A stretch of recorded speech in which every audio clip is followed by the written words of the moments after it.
everyone, it's Robin, Art Silent Crafts, and welcome to my studio. I have a new tote bag tutorial for you. I love making tote bags. If you've been here for a while, you know I love making tote bags and zipper pouches. This time I made this tote bag using a Cafe Facet batik layer cake that Missouri Star sent to me, and I also used the USA template that Missouri Star sent. I do have a tote bag playlist, so if you're looking for a specific technique, you can check that playlist. I'll pop it up in one of those bonus videos at the end of this video so you can check it out if you're looking for something. But today, we're gonna make a pocket. Please excuse the wrinkles. I need to go ahead and iron this bag. I had a few requests to show how I do the slip pocket so that it sits down at the bottom of the bag and it can be divided for different sizes within that pocket. I know a lot of people like to add their cell phone into a pocket in their tote bag because you put a cell phone in the tote bag and it just seems to disappear. I won't be making the entire tote bag with you today, but as I mentioned, I do have the playlist that will take you through the various steps on how to make a quilted tote bag. I have my tote bag all ready to go. It's finished to the point of adding the pockets to the lining. I've gone ahead and add just a slip pocket to this one side, and I'm going to show you how to make the wide slip pockets that you can sew compartments in so that you can put different things in it. And we're going to put it on this side of the lining.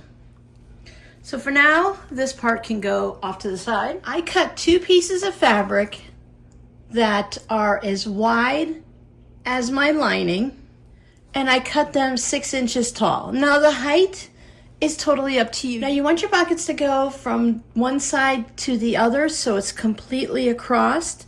That's going to allow you to have a couple small pockets on the part where you box the corners, and then you'll have the main section. You get to choose how deep your pockets are, how tall or how high they're going to be. I cut mine 6 inches. I like to cut them a smidge, 1/4 inch, 1/2 inch wider than the actual lining, just to make sure I don't run short. I cut 2 pieces, but you could cut 1 large piece and fold it in half. Because what we'll be doing is we'll putting these right sides together and we'll be stitching on them to create the pocket. Sometimes I only have enough fabric to make the front side of the pocket, the good side, the side that you're gonna see mostly when you're putting things in your bag, and I don't have enough to have the 2 pieces or 1 piece that's wide enough. So what I'll do is I'll take 1 piece of my favorite fabric that I want for this bag, and then I'll take another piece that matches, it's kind of similar. So maybe I had 2 different kinds of white. Maybe this white had little baseballs on it or something crazy. And then I would just have a plain white. And then I could use both of those, and the good fabric with the baseballs on it would face out, and the plain white would be inside the pockets. So you'd be able to see it, but when you look in your bag, this is the part you're gonna see the most.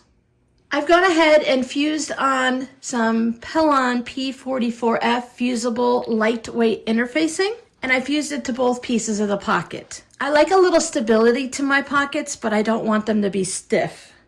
You can just have the 2 pieces of fabric if you'd like. So once everything's fused and cooled down, right sides together, take it to the sewing machine, and using a 1/4 inch seam allowance, I use a 2.0 stitch length. I'm going to stitch the 2 pieces of fabric together on the long edges. I leave these sides open, so we're going to use those to turn it right side out, and they'll get sewn into the seam when you sew your lining together. Now you'll have a tube that's sewn on both sides. We're going to turn it right sides out. I did not backstitch at the start and finish of mine. I actually did not sew it bobbin thread, so mine is coming apart here. I'm going to take that over and stitch it a little just to make sure. To keep that from happening for you, make sure you backstitch at the beginning and the end of each stitching line, and that you have an actual bobbin in the machine. It was an easy fix since it was right at the end, but if you have an issue, you can turn it wrong side out, fix any problems you might have happened, and then turn it back the other way. We need to work it so that our seams are at the top and the bottom, and then take it over and give it a nice press. With the two seams, it's usually pretty easy to get them to line up. Set it down on your ironing station and you go like this. It usually wants to sit right where it belongs. If it's a little off, it's not a big deal. Anything that's a little wobbly, just put it on the inside so that it's on the inside of the pocket and you're not looking at it. At this point, you can choose to put your pockets in any position on the lining that you'd like. So if you want it a little bit higher up, you can place it there. I like it so that it sits at the bottom of the bag, so anything that you're putting in there is not pulling down on the lining. When you put something heavy in the pocket, like your phone, if it pulls down on the lining, sometimes it'll pull down on the fabric of the entire bag, and you might end up with a little spot where it pulls down like this. That's why I like to keep it at the bottom of the bag. I sew with a 3/8 inch seam allowance. Now your seam allowance is going to be important. I've already cut out the corners to box my bag. I cut them at 2.5 inches. I want my pocket to sit at least 3/8 of an inch above these cutouts. For good wiggle room, I would go at least 1/4 inch more than what your seam allowance. So if you're doing a 1/2 inch seam allowance, go to 3/4 of an inch. If you're doing 1/4 of an inch, go at least 1/2 inch. So I set my long ruler at the 3/8 inch mark. If you're doing two pockets, one on each lining piece, as long as they're both at the same point, it's not super important which number you choose. It's going to keep you close to the bottom of the bag. Now, if you're going up 4 inches, then go up 4 inches and line up your bag. If you want it to be higher up, just put your ruler across and line up your pocket right there on your bag. But for me, I'm gonna go ahead and choose 3/4 of an inch. That's gonna make sure that I don't accidentally make my box corners a little bit too deep. If I put in my seam allowance a little too far, I don't want to be sewing into my pocket. Whatever type of marking tools you use, you can draw a line right across your ruler. I just set my pocket right on top. I'm going to start by putting some clips in the sides just to hold them in place. I will be top stitching along this bottom edge. So you can top stitch 1/8 of an inch from the edge or 1/4 of an inch from the edge, whichever one works for you. You just want to be kind of close to the edge. I wouldn't go more than 1/4 of an inch up. I am going to put a few pins in out of my way as I'm sewing along the bottom just to keep everything in place. Now our main part of this is to top stitch along this bottom edge. But what I like to do to hold everything in place is I will go right in the seam allowance, maybe 1/8 of an inch along, and I will just sew this side down, top stitch the bottom of my pocket down, and then the same thing on the other side. You can also just leave the clips in there to hold it in place, but I like to do the next step with nothing, holding everything in place so that I know my pocket is sewn where I need it to be. I don't usually do it too often on divided pockets, but if you wanted to, you could do a top stitch along this top edge, the open edge. Sometimes it's fun to do a fancy stitch on your sewing machine just to give it a little bit of decoration to it. I trimmed off any excess pocket that is sticking out past the lining fabric. Now we're going to make some marks to divide this pocket up. Now remember, you're going to do everything like this twice if you're doing it on both sides of the lining. I'm using a hair marker. I like the hair marker because it just makes a crease in the fabric and it's not permanent. It's not going to come back in the heat or the cold. It's not going to be an issue later on. If I draw the line where I don't want it to be, I just press it with the iron and it goes away.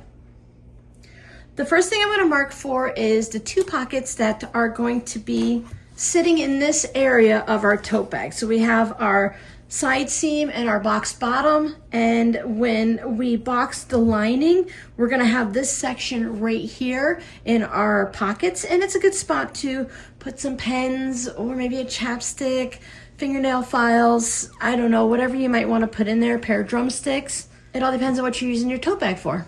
When we sew our box corner, I'm sewing it at 3/8 of an inch. So I'm gonna have a seam allowance that's past this opening 3/8 of an inch.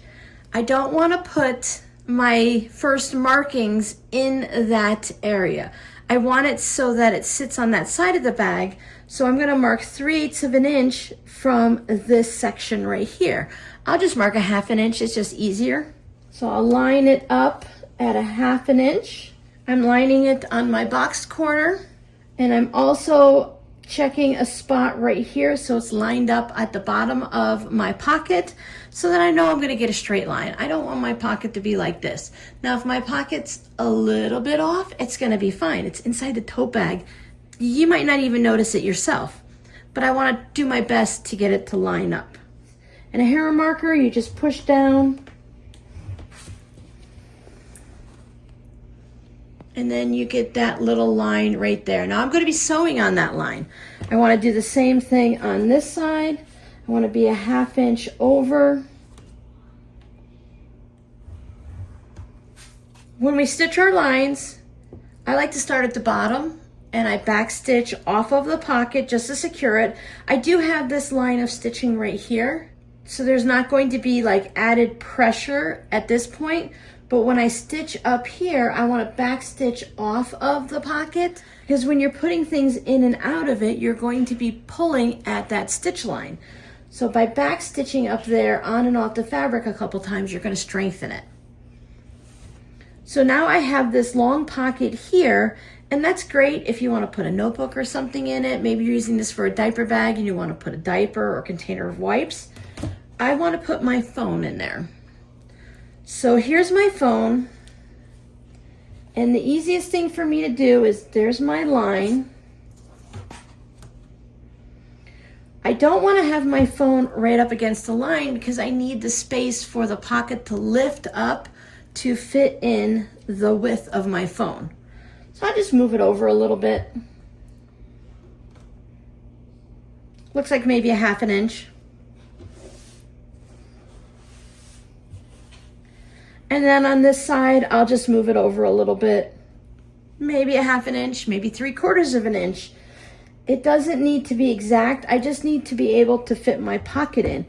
You can stitch this line or put some pins in it and then see if your phone will fit while it's stitched. So maybe you want to move over just a little bit more to give some wiggle room. Better to have your pocket a little roomy than too small. Not everyone's going to have my exact phone and the phone case, so if you're making it for a gift, it's better to err on the roomier side than for them to have a larger phone than you. So I just mark that line. So when I take it over to the sewing machine, I'll start in the fabric, I'll back stitch past the pocket, I'll come up just once, 2.0 stitch length, I'll go on and off the pocket 2 or 3 times, and I usually end up finishing off and cutting the thread in the pocket portion of it, mostly because there's more fabric and stabilizer there, and it just sounds like a good idea to me. There you go, some pockets. My phone fits nicely with a little bit of wiggle room, and that's it. That's how you make a slip pocket for the lining of a tote bag where the pocket sits at the bottom of the bag. And then you just put your lining together like you normally would, finish your tote bag, and you're all set. I do have a video in the tote bag playlist that shows you how to make this kind of a slip pocket. So if you just want a little one on the top. I also have videos for welt pockets and zipper pockets, but I think this is the easiest version so you don't have to mess with zippers. There it is sewn in. Here's the box corner. You can see how far away from the bottom of the bag it is. And when it's sitting up, there you go. That little bit of space, it just ensures that I didn't get it into the seam. There's your side pocket, phone, larger one, and then your other little side pocket. I'll go ahead and add the tote bag playlist up here. I'll put another fun video for you guys to watch. and check in the pinned comment because I like to add a video down there for you too. Your scrappy word for today is pocket. Do you put pockets in your bags? What is your favorite pocket to put in a tote bag? I like to put a welt pocket and a zipper pocket in the tote bags, but this version is super simple. I don't have to worry about cutting fabric, putting zippers in, and making sure everything lines up nicely. Thank you guys so much for hanging out with me. I'll see you in the next video. Bye.